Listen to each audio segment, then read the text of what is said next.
No need to worry. Mastering negative modal verbs in English.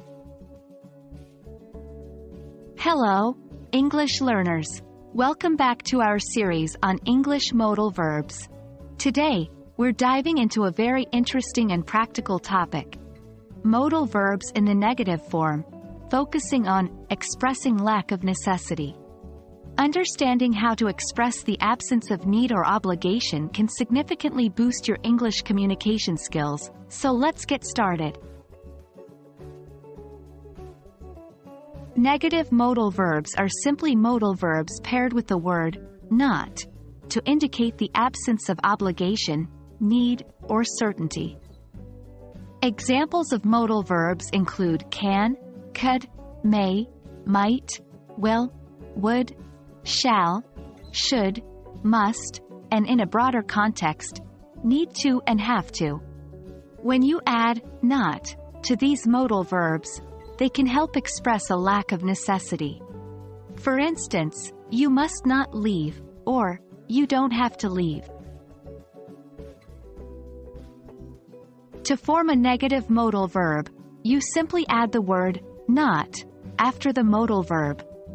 For instance, will becomes will not, or its contraction form, won't. However, for have to and need to, the not is placed after do to form do not have to, or do not need to, often contracted as don't have to, or don't need to.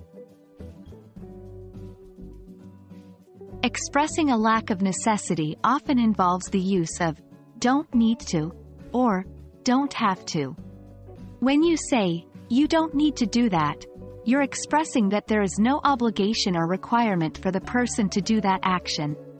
Let's see a few more examples. 1. I don't have to wake up early tomorrow. There's no necessity for me to wake up early. 2. You don't need to bring any food to the party. It's not necessary for you to bring food.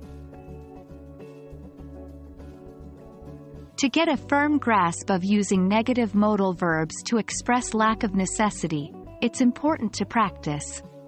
Try creating your own sentences, or even better, implement them in your daily English conversation.